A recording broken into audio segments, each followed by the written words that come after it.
Hello everybody, welcome back to my channel and thank you for joining me for another true crime video. And today is sort of that extension of Harloween because I really wanted to cover H.H. Holmes for Harloween, but it is an extensive case, one that I've actually been working on since last Harloween, so I just needed more time, but I'm ready to present it to you now. And H.H. Holmes has always held a lot of meaning to me. Devil in the White City by Erik Larson was one of the first true crime books I read when I was still a teenager. It was actually given to me by an ex-boyfriend who knew I loved that mix of true crime and the macabre. And when I left him, it was really the only thing I kept that he had ever given to me because I loved that book. I read it 3 times. I couldn't believe that something like this had actually happened because it seemed to be too scary to believe. And the author, Erik Larson, will kind of tell you that in his author's note.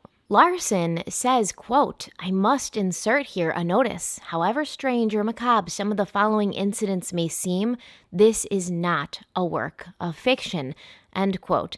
So obviously, my 17-year-old self believed every single thing I read in that book, and the 2 times I read it afterwards in my 20s, I was blown away each and every time. But when I picked up my well-worn copy of Devil in the White City in preparation for this video and began to read, my 36-year-old self, with a mind that has become more skeptical over the last decade, felt something was off about the book now. Don't get me wrong, I highly recommend it still. It's a thrilling and entertaining read. It will keep you turning the pages. It's well written and well researched for the most part, but to me, so much of it felt speculative, so I decided to turn to another source.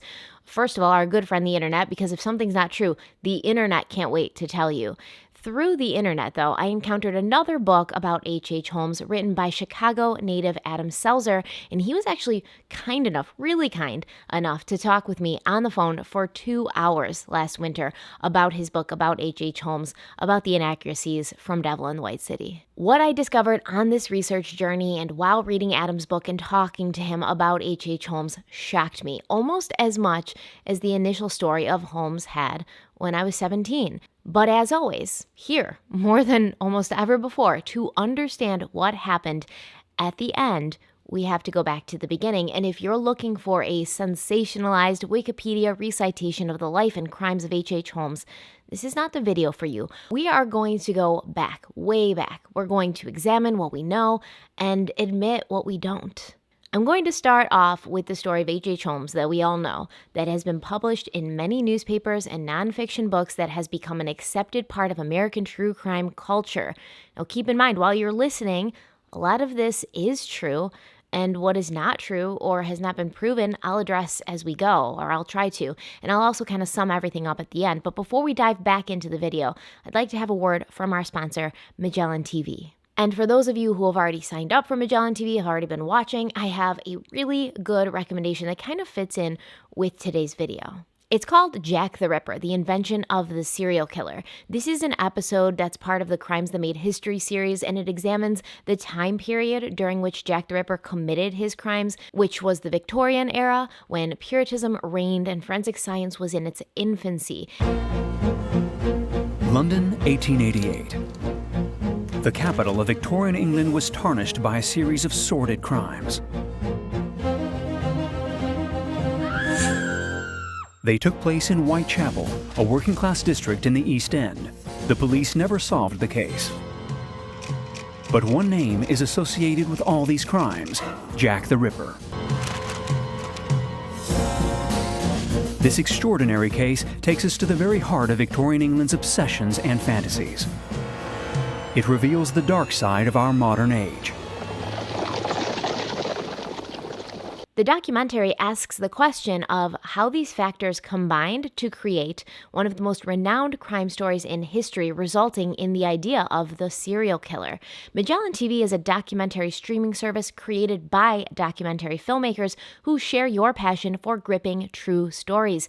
And it's their mission to bring you the finest documentaries from all over the world, which is why they've continually scoured the globe for films and series with the most cutting-edge subjects, the most dramatic imagery, and authentic insights from the world's top historians, scientists, and explorers. They currently have over 2,000 documentary films and series on Magellan TV, and more are added every single week. One of my favorite things to do when I log into Magellan TV is to check out the new releases section.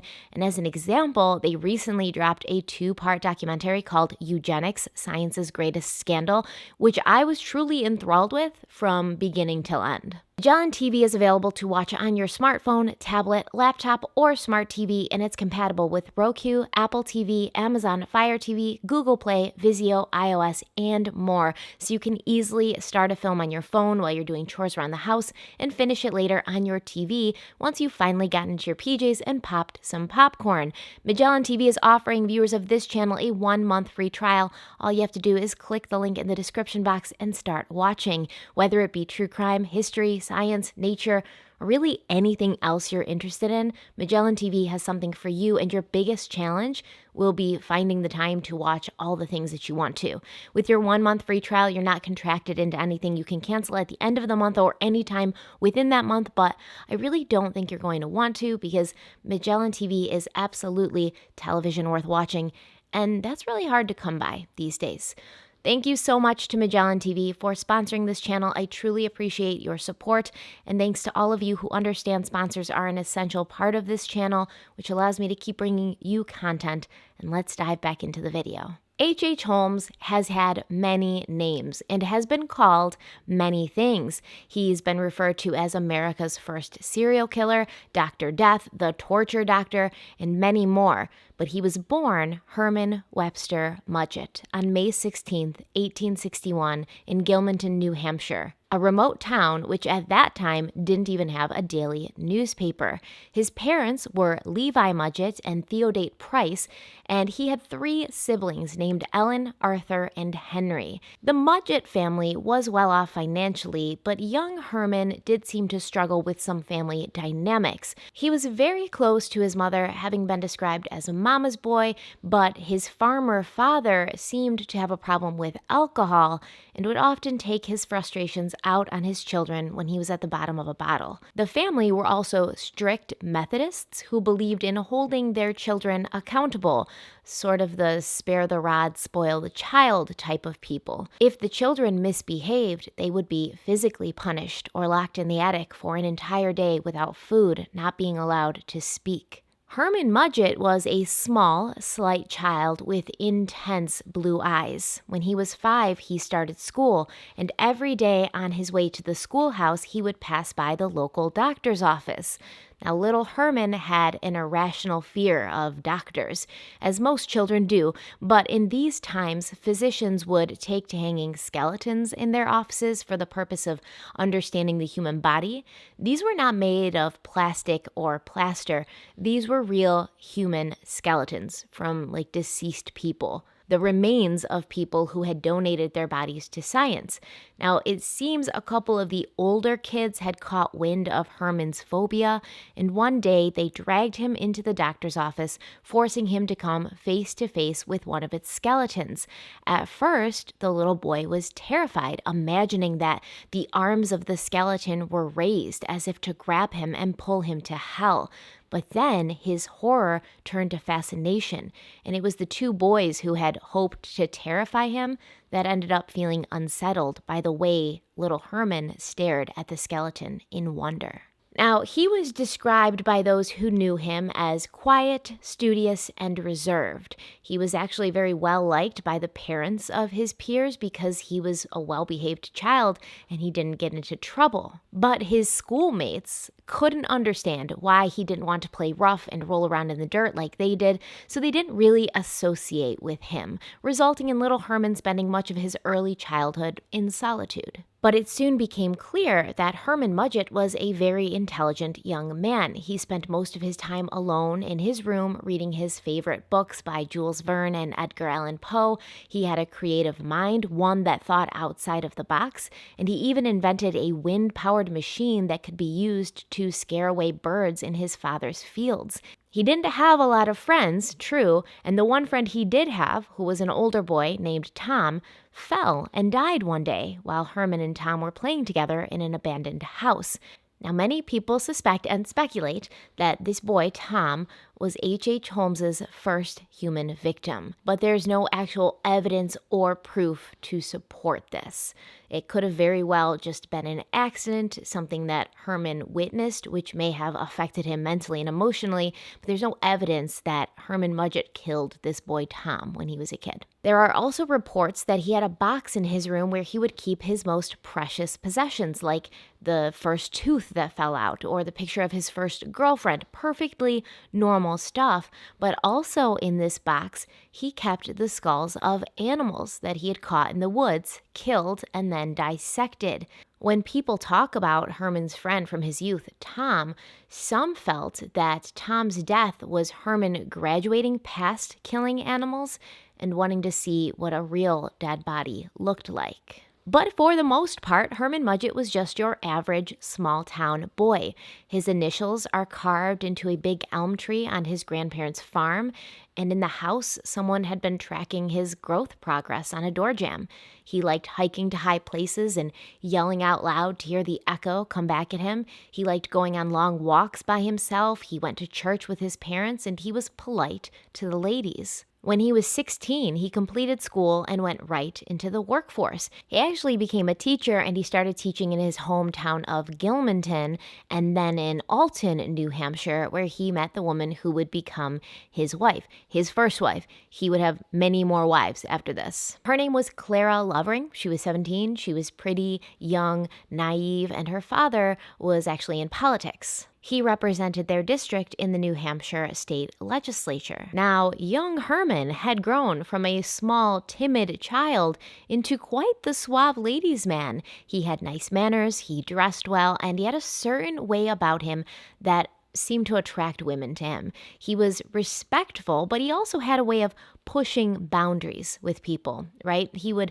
stand too close, touch too often and for too long, and he had a habit of making eye contact for much longer than was perceived to be normal. Most of these women interpreted his forward ways as a keen interest in them. They were flattered. You know, he was intense, he was passionate. They most likely thought that he behaved in this way only with them, and paired with his bright blue eyes, dark hair, and fancy mustache, they thought he was just dreamy. I'm not sure why I said mustache like that. Mustache? It just sounded fancier. I don't know why, but sometimes we just gotta keep it classy.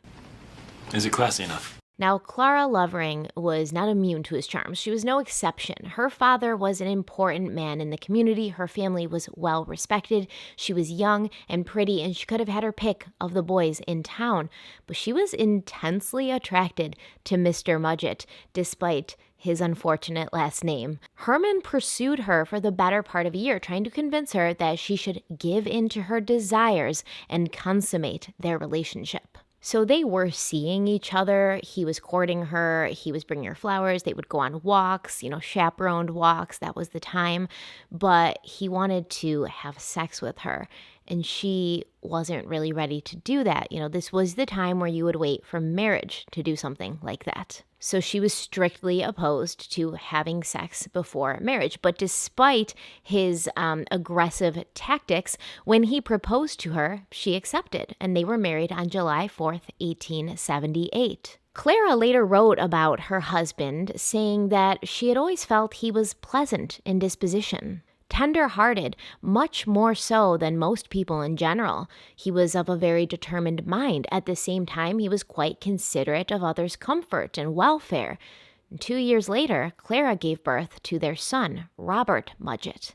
Herman now had a little family, but he had grown bored of being a teacher and working odd jobs here and there. He wanted to be a doctor, a profession that had fascinated him for most of his life. Now, Clara supported his decision, and she and their son Robert moved in with his family, the Mudgetts, while Herman spent a year apprenticing under a Dr. Nahum White, the very same doctor whose office Herman used to rush by on his way to school at the age of 5. Many years before, Herman's uncle Reuben, his mother's brother, had lived and worked with Dr. White as an apprentice. Now Herman was also working under the doctor as an apprentice and would most likely have seen and taken part in some common, if unethical, practices that were going on in the medical field at that time. Many doctors, especially those who taught youngsters wanting to one day become doctors themselves, needed human bodies. They needed them to demonstrate on and be able to show in real life what the human body looked like and how it functioned.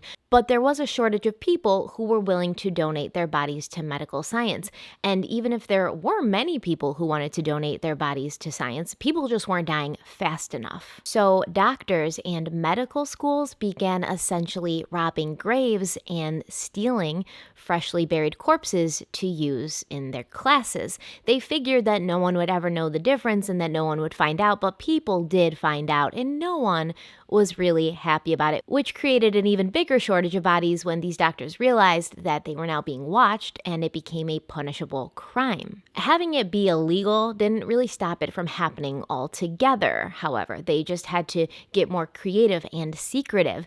It was considered at that time to be a natural part of your education as a medical student to at least once go and dig up someone's grave and remove their body. So Herman learned under Dr. White for a time, and he would later call this man, the doctor, his best friend, even though Dr. White was 50 years older than Herman. And after that, Mudgett went off to the University of Vermont in Burlington. Here, he found lodging at the home of a Mrs. Thomas Brew, and he roomed with another student of White's, a man named Fred Ingalls. Now, Ingalls knew that his roommate was a married man, and Herman had asked him to keep that fact quiet, but when Ingalls witnessed Herman flirting with their landlord's daughter, Ingalls was compelled to tell this young woman that her new suitor was already devoted to another young lady. And it may seem nosy to you, like, why is Fred Ingalls throwing Herman under the bus? But at this time, if you got involved with a young man as a young lady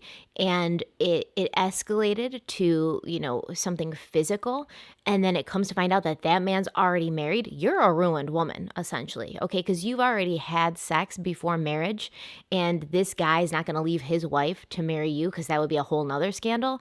So you're like damaged goods at that point. That's just how it was back then. So Ingalls was trying to kind of save her that shame and embarrassment.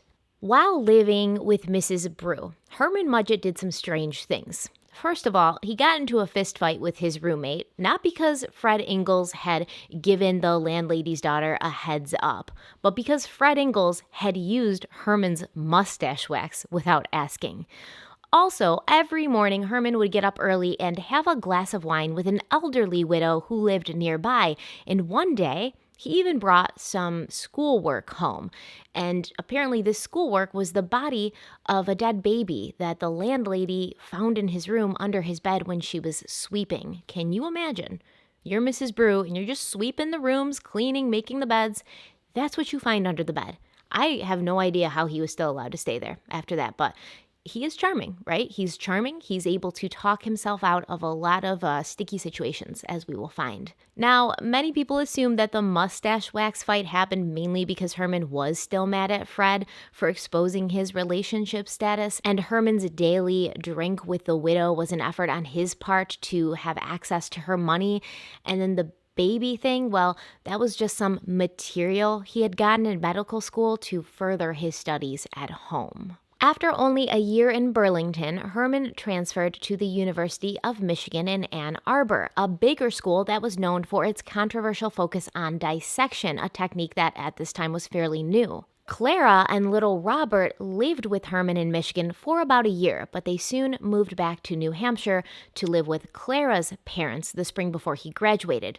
It seems there was already some strain in this fairly new marriage. For some reason, Herman's mother and sister, Helen, disapproved of Clara. They thought she wasn't bright or refined enough for their precious little Herman. It's a mystery as to why they may have felt this way, since Clara had taken on all of the parenting work, as well as worked to earn money to pay for her husband's education. But I suppose it does shine a little light on the strange dynamics, dare I say it, the dysfunctional dynamics in the Mudgett family, because Clara was a catch. It is suspected that Herman had taken up with another woman at this time, and having his wife and son so close compromised his ability to see this other woman in secret. His professors at the university claimed that he'd gotten a reputation for being a scoundrel when he breached his promise with a woman from St. Louis, a widow and a hairdresser whose house he had been boarding at.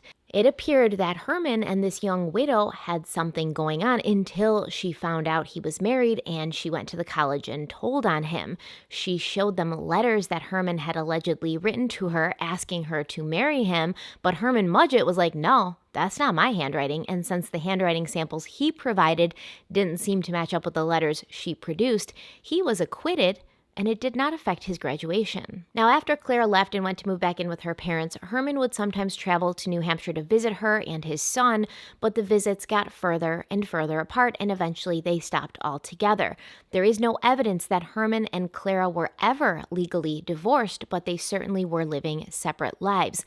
I'm sure at this time, Clara felt devastated at the turn her life had taken. Who would have seen it coming? But considering what would happen later, it seems like she kind of lucked out. Those who knew him in Michigan remembered very clearly that Herman Mudgett enjoyed dissection a little too much. Even his fellow medical students thought he got a little too into it. He lived on a street called Cemetery Street, which conveniently was right next to a cemetery.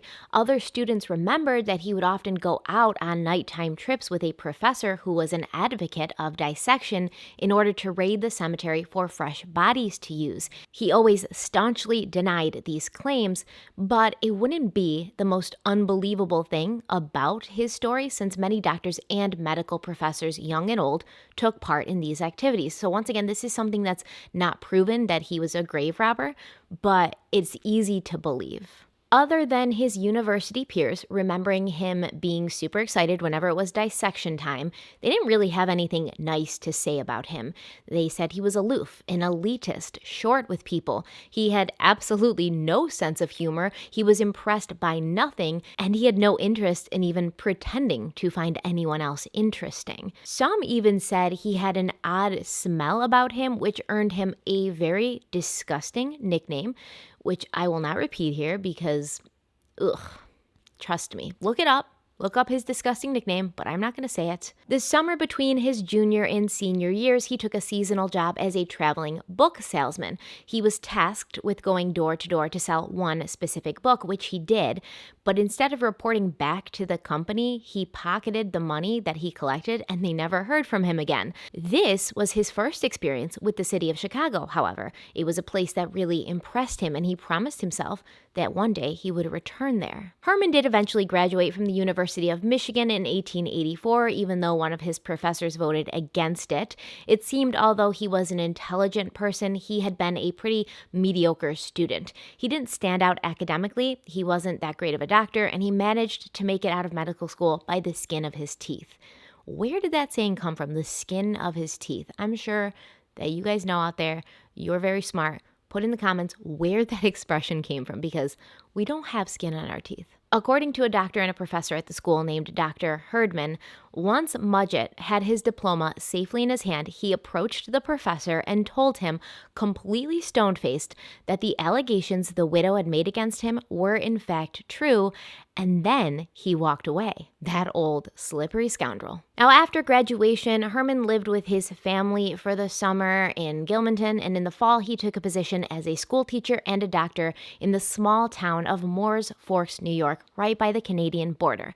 He was technically a doctor now, but this would be the first and only time he would actually work as a doctor legitimately. And here we will see reports from the town's locals who knew him that paint a better picture of what he may have been like.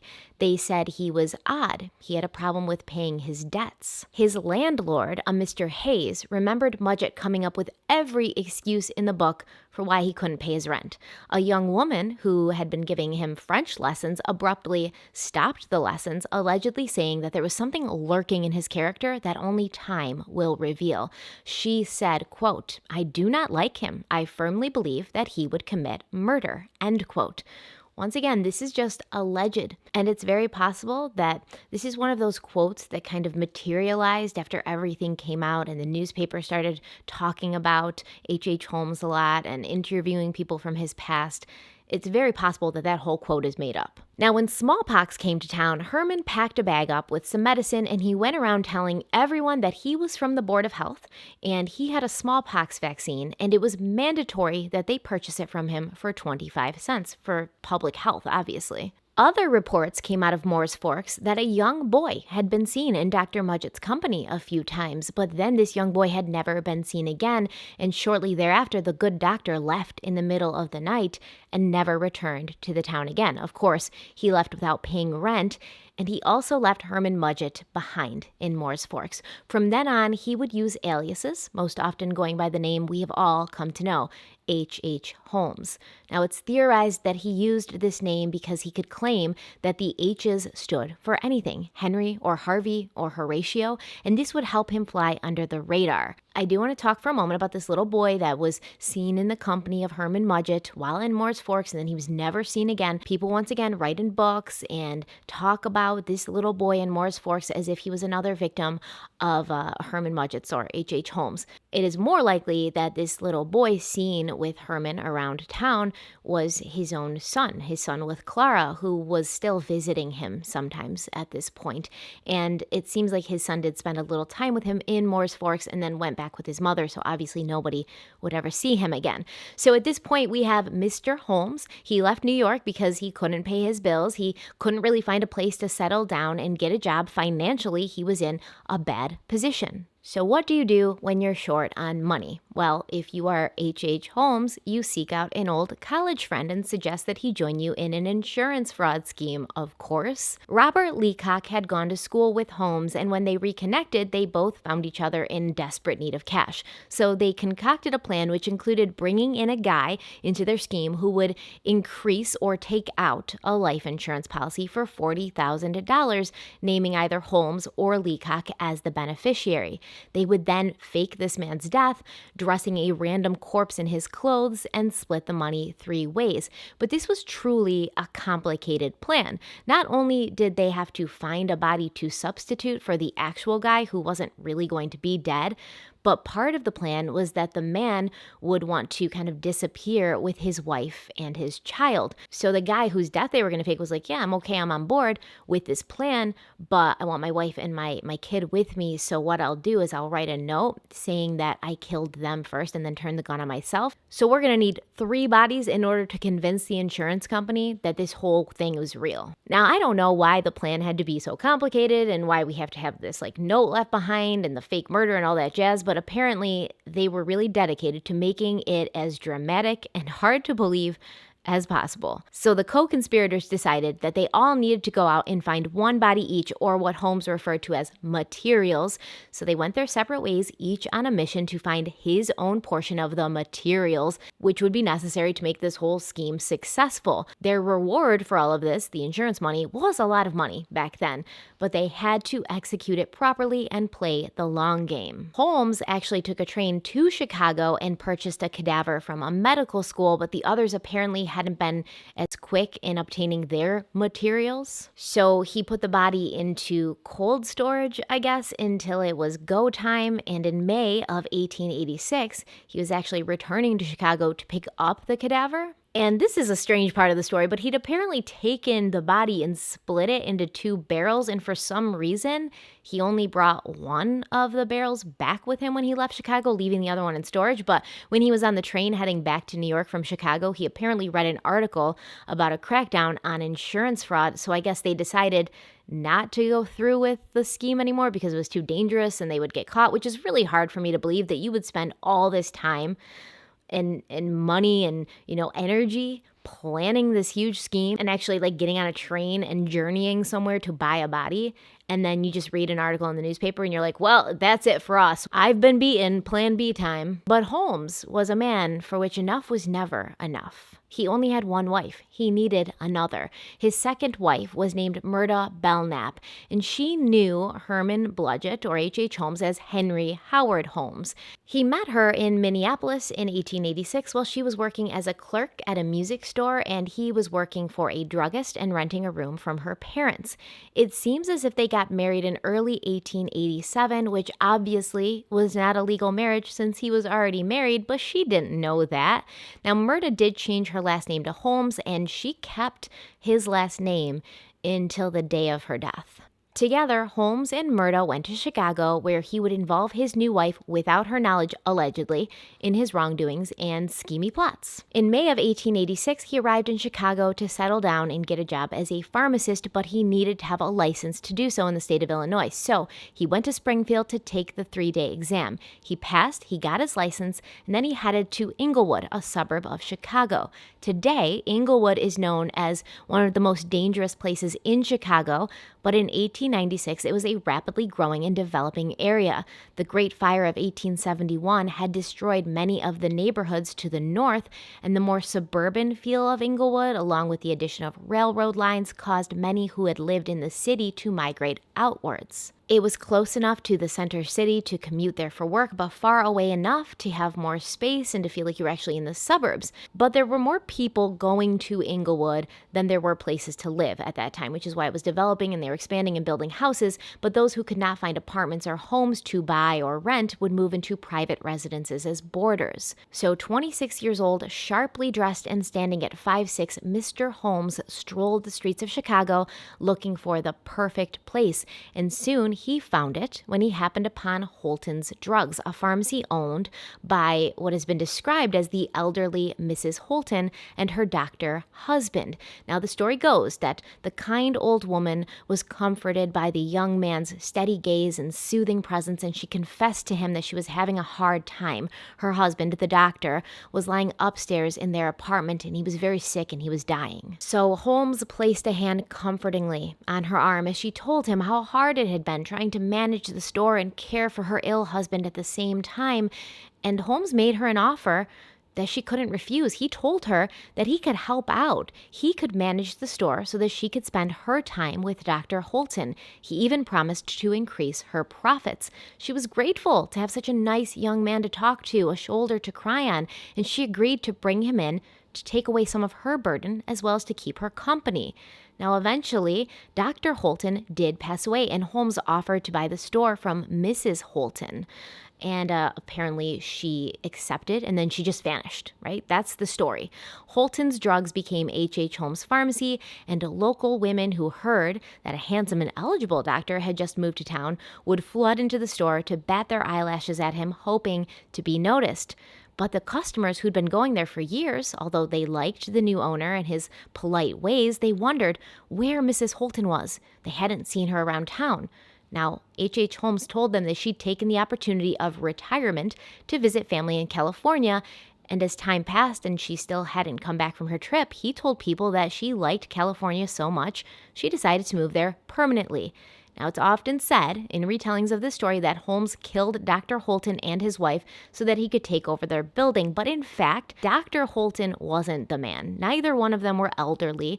Dr. Holton was actually the wife, and she was a younger woman, and she just decided to sell the store. And her husband, Mr. Holton, he didn't die either, at least not at that time. Obviously, he eventually died. He passed away in 1910, and the Holtons are buried together at Oakwood Cemetery in Chicago. So this is once again one of those obvious fictionalized stories that's told and retold until it becomes fact, but it is very easy to debunk, which Adam Seltzer did do in his book. Now, in March of 1887, plans were drawn up for a building that would occupy 2 lots across the street from the pharmacy, and construction began in August. Often depicted as a 3-story building, this castle, the murder castle, was initially only 2 floors. The first floor would hold retail space, restaurants, pharmacies, shops, and stuff. The second would be long-term residential apartments that eventually Holmes and Murda would move into once they were complete. But then something happened in the city that was very exciting to Holmes and everyone in Chicago. The World's Columbian Exposition was going to be held in Chicago. All the most prominent cities like New York and Washington had been fighting for the right to have it in their city. It was a very big honor to have it in your city. But Chicago had been the one chosen. And Chicago was kind of an underdog in this race, so there was a lot of pride in the city that it had been able to secure such an amazing event. The exposition was essentially something that was thought up after France held a magnificent World's Fair in Paris in 1889 with the Eiffel Tower as its impressive 300-meter-high centerpiece. The U.S. was like, listen, the French are trying to make us look bad. They're stealing our thunder. This fair in France was an incredible success. Even the Eiffel Tower, which we and every other country have been making fun of, turned out to be awesome. We can't let this slide. No one can think we're inferior to any other country in any way. So the powers that be in the U.S. came up with the idea that they should hold a World's Fair to celebrate Columbus discovering the New World 400 years prior. Not only that, but it had to be bigger and better than the one held in Paris, at all costs. And this is really another reason why I suggest reading Devil in the White City by Erik Larson, because there's so much we could talk about concerning the exposition. There's so much I wish I could go into, but I think this video is already going to be in 3 parts anyways, so we don't have the time for it in this video. And his book covers it so well. Now, Holmes heard about the fair, and he knew that this event was going to draw thousands of people to Chicago from all over the world, strangers who were in a strange city where they didn't know anyone and no one would miss them. He approached one of his tenants who lived on the 2nd floor, a Dr. Lawrence, who will actually come into play in this story quite a bit, Dr. Lawrence and his wife, Mrs. Lawrence. And he told Dr. Lawrence that he was going to build a 3rd floor onto his building, which would act as a hotel for out-of-town guests who were coming to see the fair. H.H. Holmes told Dr. Lawrence that if he just invested in this project, say $3,000, they would both make a ton of money. And so, with Dr. Lawrence's money, the 3rd floor was constructed and would become the site of many horrifying events. Because the way the story goes is H.H. Holmes didn't care about making money off the fair like he told Dr. Lawrence. His real plan was to lure these out-of-town tourists to his hotel with cheap rates and then torture them until eventually they died. He wasn't building a hotel. He was building a murder castle. And when the fair was done, he would burn the building, erasing all evidence of his crimes and collecting the insurance money. Win-win. The house was created very strategically. He hired separate contractors to construct separate parts of each room. That way none of them would ever see the full picture or the end product. He would hire men to work on the house and then fire them and hire different men to finish what they had started. Now let's talk about one room to show an example of how this might work. Behind the wallpaper and drywall, there was sheets of metal, and behind those, there were blow torches installed. Now, when turned on, those blow torches would heat the metal, causing the room to transform into an oven, basically. So one set of workers would install the blow torches, another set would install the drywall, another set would be responsible for putting the sheet metal in, so on and so forth. This would ensure that no one would ever question what the real purpose of the room was for, because they wouldn't really know what it looked like all put together. And no one would figure out that this hotel wasn't like any other that they had ever stayed at. So when and why did H.H. Holmes begin murdering people? There's little or no evidence to back up any of the suggestions of the murders from his early life. You know, Tom and the little boy that was seen with him in Moore's Forks. People called him a serial killer, America's first serial killer. But his reputation has been inflated by stories and allegations. When we think of a serial killer, we think of someone who kills in sequence, but because of a desire or a drive that we don't necessarily understand. They have a type or a systematic reason that might not necessarily make sense to you or me. For Holmes, there was a reason why he appears to have killed all the people he killed. They were in his way. They were roadblocks to him successfully carrying out all his many scams and schemes. So what murders did he commit that we actually know about? So there's kind of 3 categories for the murders that Holmes is said to have committed. There's the category of murders that people say he's committed, like, Tom from his hometown, that we have absolutely zero evidence of. There's the category of people he murdered or is alleged to have murdered that he later confessed to murdering, but we don't have actual evidence to back up the fact that he did this. It's all circumstantial. And then there's the group of people that were like 100% sure that he murdered, that 3rd category. And we're going to talk about about that third category in a little bit, probably in the next video. But first, we're going to talk about that middle category, the people that he allegedly murdered that we just have circumstantial evidence to prove he did. So Holmes at this point is still married to Myrta Belknap. They actually just had their daughter. And there was a couple who lived in his building on the second floor, Ned and Julia Connor. So Ned Connor was a jeweler, and Ned and Julia had a small daughter together whose name was Pearl. And H.H. Holmes actually gave Ned a job which included room and board for his small family. At first, the work was legitimate work, all on the up and up. Ned would help out in the jewelry department and in the drugstore if he was needed.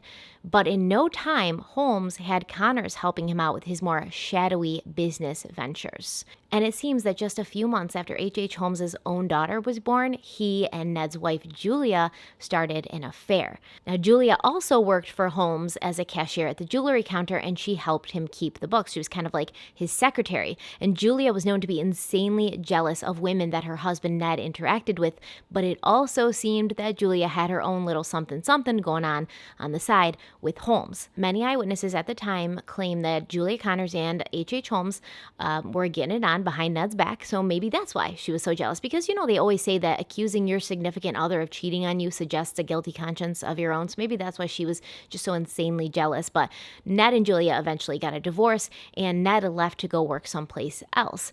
Now, Holmes had allegedly told Ned something private about Julia that he couldn't have possibly known if they hadn't been intimate. And at that same time, Holmes was also trying to get with Ned's sister, Gertie. Allegedly, he'd proposed to Gertie and told her that he would leave his wife and family if she would agree to run off with him, but she did not agree. On top of all of this, it is alleged that H.H. Holmes owed Ned Connor some money and he had refused to pay him back. So obviously, Ned's like not super happy with Holmes right now. Now, on December 13th of 1890, Julia Connor gave Holmes a promissory note for $1,942, and we can only speculate as to why she would do this. She was most likely being told that this money would make her part owner of the store or the building, or it would be invested into some amazing project or invention that would help make her an independently rich woman now that she was husbandless. She did make some payments on the note in 1891, 2 of them to be exact, and it turns out that Holmes ended up suing her for the rest when she didn't finish her payments. Now, after Ned left, Julia and her daughter Pearl were still living in the castle, and eyewitnesses claimed that Julia and Holmes argued loudly all the time. See, H.H. Holmes had a tendency of using people. He used his wife Myrta and put a bunch of things in her name, property and things like that. He used his wife's mother to do the same, put a bunch of properties in her name so that nothing could legally be tied to him. He couldn't be held legally responsible for anything. He had a tendency to start a lot of businesses and involve a lot of people in these businesses to protect him from liability, and it seems that Julia figured out he may have been doing the same thing to her. So there was this guy named Patrick Quinlan. He was the handyman at Holmes's murder castle, and he was also Holmes's lackey, someone who did his bidding, his dirty work. Now, during July of 1891, Julia and her daughter Pearl had gone to Patrick's family farm in Michigan, and they'd stayed there for, I think, a couple of weeks. And during this time, little Pearl and Patrick's daughter Cora, who was about the same age, became fast friends. They played together, they spent time together. The following Christmas, Patrick came home from Chicago to Michigan for the holidays, and his daughter Cora asked about Pearl and her mommy Julia. Where are they? Are they ever coming back to visit? And Patrick told his daughter that Julia had gotten married and moved away to California with Pearl. Now, back in Chicago, no one had heard from Julia or little Pearl. In fact, December 24th, 1891 was the last time anyone had seen Julia or Pearl alive. There was a family who also lived in the castle from 1891 to 1892, a Mr. John Crow and his wife and children. Julia had been friendly with the Crows and had told Mrs. Crow on Christmas Eve, as she helped the family decorate their tree, that she was going to South Dakota for her sister's wedding. For Christmas, Mrs. Crow had given Pearl the gift of a little doll, and Julia left that evening telling the Crows that she would just be in South Dakota for a short time, so she'd be leaving most of her things behind and she'd be back soon. Julia said she would see the family the next day for Christmas, but they never saw Julia or Pearl again. One day, Mrs. Crow heard sounds in the apartment of Julia and Pearl, and she thought they'd come back, so she went up there, but it turned out that it was a completely new family, the Doyles, that had moved in after 4 months in May of 1892. The Doyles told Mrs. Crow that when they'd arrived to their new apartment, the dining room table was set as if for a meal that had never been eaten, and Julia and Pearl's clothes were just lying around the apartment. There was also a doll, a little girl's doll, laying on the floor that their landlord, H.H. Holmes, had hastily shoved under the bed with his foot when he saw Mrs. Doyle looking at it. Holmes had told everyone that Julia had gotten a telegram saying her sister was ill and she'd left suddenly.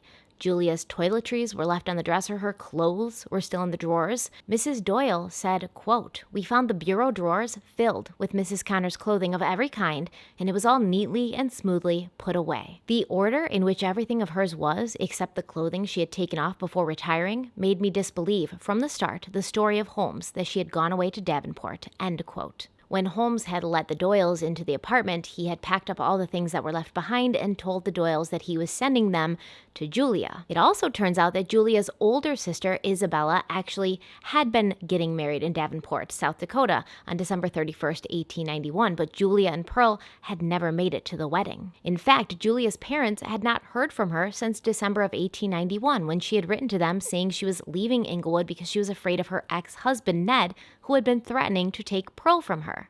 Now, like I said, it's just circumstantial. We don't have concrete evidence of this, but it is suspected that H.H. Holmes wrote that letter to Julia's family, pretending to be Julia so that people wouldn't look for her.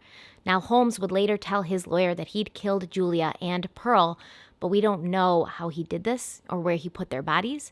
Years later, when he would confess to a plethora of murders, Holmes claimed that Julia had accidentally died when he was performing an abortion on her. The most obvious answer is that she was pregnant with his child, and he performed an operation on her that was not only illegal, but not something he did a lot, and he certainly wouldn't have been skilled at performing such operations. It's not as if he was ever some brilliant doctor or surgeon, and the sad truth is he most likely didn't care whether she survived or not.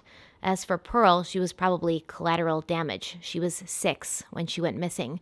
Bones would later be found in his cellar that belonged to a girl who was speculated to be between the ages of 6 and 10, but they were too badly charred to determine who they came from. Before we talk about the next alleged victim, I need to give a little background so all that follows will make more sense. So there was a man named Dr. Leslie Keeley, and in 1879, he announced that he had discovered the cure for alcoholism. This Keeley cure was sort of the original pyramid scheme. Keeley founded an institute in Dwight, Illinois, where patients could go and stay and be cured of their alcoholism and their demons, and then he would grant them the title of graduate, but then he would expect them to go out into the world and do speaking arrangements and kind of promote the Keeley cure and the institute. In 1891, the New York Times wrote a glowing piece about the doctor who had found a way to cure one of society's biggest problems, drunkenness. Well, one of H.H. Holmes's faithful employees, a man named Benjamin Pitzel, who will become very important to this story later on, was in fact a raging alcoholic. So Holmes actually paid for Pitzel to go and stay at the Institute during the spring of 1892 so that he could come back with a clear head and get back to being a sober minion. When Benjamin Pitzel returned after 4 weeks at the Institute, he was still a drunk, but he had brought something of value back to Holmes. It seems that Pitzel had met a young woman who had been employed at the Keeley Institute. Her name was Emiline Cigrand, and she was 24 years old, tall, blonde, and beautiful. Pitzel told Holmes that he felt she was even more beautiful than Julia Connor, the bonus being that she didn't have any pesky baggage like kids or a husband. Now, while at the Institute, Pitzel had struck up a friendship with this young woman and told her that he was a very important man back in Chicago who worked for an even more important man. And Emiline had been born in a small town and had lived her entire life in a small town. So when she heard about this great city of Chicago and all the important business opportunities, as well as the handsome businessmen there who were taking advantage of all these amazing opportunities, she couldn't help but be impressed and intrigued. Holmes wrote to Emiline at the Institute offering to double her current income if she would come to Chicago and work as his private secretary, an offer that she literally couldn't refuse. It would have been crazy to refuse. And so, in May of 1892, 1892, Emiline traveled to Inglewood and began boarding at the home of a Mrs. Hunt, just a block away from her employer's hotel. As soon as she arrived, Holmes began courting the small-town blonde, while her landlady looked on in extreme disapproval. Mrs. Hunt knew H.H. Holmes, knew he had a wife and a daughter and a reputation, and observed that Emiline was often out very late at night with him. When she returned to the boarding house, Mrs. Hunt would demand to know why Emiline was out philandering with a married man, and Emiline would simply respond, quote, "There is no harm in this. I was out driving with him and he took me to see his sick wife," end quote. Emiline did not stay at Mrs. Hunt's for long, mostly because the woman was nosy and Holmes didn't like people getting into his business, so he would kind of move her around from house to house. And one of her landladies claimed that Holmes did not allow Emiline to stay at any one house for longer than a week, and this woman also claimed that Emiline was absolutely infatuated with H.H. Holmes, talking non-stop about him. He took her sightseeing around the city, he brought her flowers, he showered her with gifts such as hair ribbons, a tortoiseshell comb, a cameo brooch. He bought her a bike and they spent Sunday afternoons cycling through the park. They spent evenings going to expensive dinners and the theater. By midsummer, Emiline was not only his secretary, but his full-fledged mistress. And it wasn't something that the happy couple really tried to hide either. Dr. Lawrence and his wife noted that Emiline and Holmes were very close. They took music lessons together, and they always had their lunch sent up from the restaurant on the first floor so they could eat together in his office on the second floor. Dr. Lawrence later commented, saying, quote, "The relations between Holmes and Miss Cigrand were not strictly those of an employer and employee," end quote. The following fall, Emiline began to write letters home to friends and families, glowing with happiness about her new relationship with a man that she called Robert E. Phelps. This was an alias that Holmes used, and this was the name he instructed Emiline to use when talking about him with others, even though she did know his real name because she was his secretary and she did have access to his business papers and things. Before the leaves began to fall from their trees, Emiline and her doting suitor were engaged to be married in a small private ceremony to take place the first week in December. She had a wedding dress made, and Holmes gave her 12 blank envelopes, asking her to address them to her closest family and friends for the formal wedding announcements he'd be sending out right after the wedding. Now, these envelopes would not be used to send out the news of their happy nuptials. Holmes had much more nefarious plans for these envelopes addressed in Emiline's handwriting. The last time anyone saw Emiline alive was on December 6th, 1892. She had dropped by to see Dr. and Mrs. Lawrence to bring them a little gift for the holidays, since she claimed she would be spending Christmas with her family back in Indiana. Emiline never came back from Indiana, and when asked, Holmes told everyone that she had left to get married. It's theorized that on this same day, Holmes and Emiline were working in his office together, and he asked her to bring him some papers from the walk-in vault that he'd had installed next door. And after she walked in, he closed the heavy door on her and then locked it, listening to her screaming for help from inside until her screams finally ceased. Basically, she ran out of oxygen and she died. That's what's been theorized. 10 days later, Emiline's family in Indiana received in the mail an envelope addressed in their daughter's familiar and precise handwriting announcing her marriage to a Mr. Robert Phelps. The question is, why would Holmes have wanted to kill Emiline? He seemed very happy with her. I mean, they were biking in the park and taking music lessons together. Well, there could be multiple reasons. One being the fact that she was his private secretary and had been so for 6 months, enough time to gain insight into many of his illegal scams and plots. There's also some suggestion that Emiline may have been pressuring Holmes into popping the question. And I mean, it's all fine and good when they were walking hand in hand through the park or going to see a show, but he already had 2 wives. It does seem that there was actually a wedding ceremony, that he actually did have this wedding ceremony and she got to wear her dress and he did a fake marriage ceremony for her, but they were never actually married. So technically she would be wife 3 if you're counting his fake and illegal weddings as real weddings. She would be wife 3. There's also reports that Ned Connors, the ex-husband of Julia, had found a way to talk to Emiline, and he told her that Holmes was dangerous and to watch her back. Well, Holmes found out about this exchange and told Ned to mind his own business or else. But by that time, Emiline may have been changing her opinion about her handsome and charming fiancé. She may have started asking questions like, hey, this Ned guy says that you were with his wife and now his wife's disappeared, so where is she? Or what are these things that I'm signing that don't have your name on them and have some fake business on them? She may have been asking too many questions. She had told Dr. and Mrs. Lawrence that she was spending Christmas with her family, but she never made it to Indiana for Christmas, and she never came back to Chicago. Later, Mrs. Lawrence would reveal that she saw Holmes, Patrick Quinlan, and another man carrying a heavy trunk out of the hotel. After that, Holmes was gone for a few days, but when he got back, he showed the Lawrences a wedding announcement card that said Emiline had married someone named Robert Phelps. And Dr. and Mrs. Lawrence are like, who the hell is Robert Phelps? Because as far as we know, for the last 6 months, you two have been canoodling, so when did she have a chance to meet this guy and run off and get married to him? None of her family had ever met this man, nor did anybody attend the wedding. And soon after this marriage that Holmes claimed Emiline and Robert Phelps had, they left for Europe. All of Emiline's things were sent back to her parents in a trunk, and her mother noticed that the way Emiline's things had been thrown sloppily and haphazardly into the trunk did not look at all like the way her daughter would have packed her things away to send them home. Emiline's father became suspicious after receiving a typewritten letter from his daughter that talked about, her new husband being an alcoholic and a gambler, and she was going to stay with him in Europe to help him get better. So Emiline's father actually contacted Holmes and was like, hey, do you know anything about this? And Holmes was like, I don't know. I just know they got married and they went to Europe, and, you should probably give her a space and, not bother her. However, it was said that a few weeks after Emiline vanished, the LaSalle Medical School was gifted a skeleton from Dr. H.H. Holmes, the skeleton of a young female in her 20s.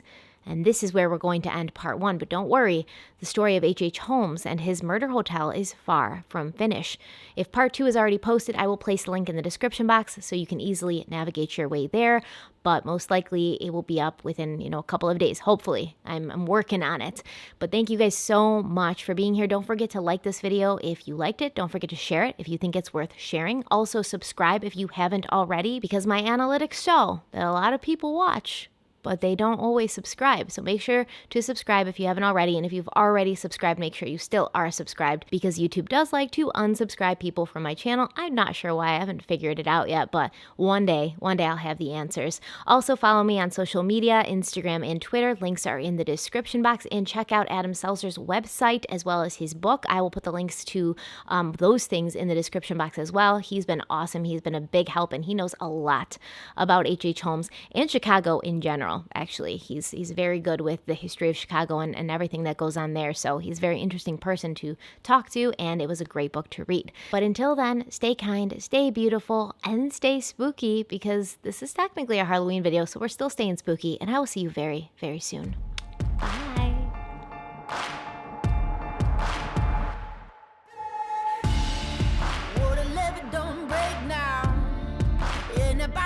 Straight down, and that river runs deep, the mountains get steep, and the voices getting too loud. All these feelings I've buried, it's looking like a cemetery. They're coming back from the grave, calling out my name, better say a Hail Mary. Well, you don't know how deep it goes until it's getting you slowly, and so you got to let it go. I got blood on the strings.